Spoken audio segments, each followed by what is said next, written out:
রাজু ভাই এবার তুই চলে যা, তা না হলে ক্লাসের কেউ দেখলে সমস্যা হয়ে যাবে।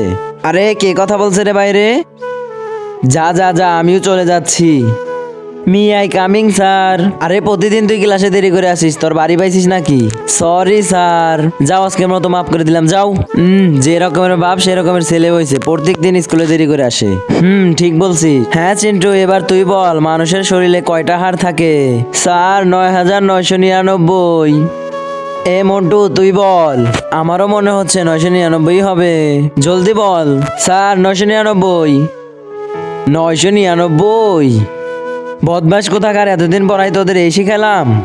স্যার আপনি শুধু আমাকেই মারছেন। মুখ বন্ধ কর। ইয়া, এই বাইরে কে গুতুগুতি করছে রে? তোকে ছাড়বো না, তাহলে মুখে ঘুষি দিবানে। স্যার এভাবে বলেন না, মনে হচ্ছে ওই জঙ্গলি কচ্ছপটা চলে আসছে। স্যার স্যার বাঁচান। ইয়া, আরে বাচ্চারা এটা কি? কিন্তু তার আগে বন্ধুরা, তোমরা কি আল্লাহ তাআলার এই ঘরটিকে ভালোবাসো নাকি এই মন্দির ঘরটিকে ভালোবাসো? যদি আল্লাহ তাআলার এই ঘরটিকে ভালোবাসো তাহলে ভিডিওতে একটি লাইক করে চ্যানেলটি সাবস্ক্রাইব করে দিও, আর কমেন্টে লিখে দিও আই লাভ ইউ আল্লাহ। আর যদি না করো আমি বুঝে যাবো যে তুমি মন্দির ঘরটিকে ভালোবাসো। আমার বন্ধুকে মারবি তুই? ইয়া, রাজু ঠান্ডা হওয়া ঠান্ডা হওয়া, স্যার অনেক ভালো। আমি কি এই স্যারকে মেরে দিব? সবাই কমেন্টে বলেন।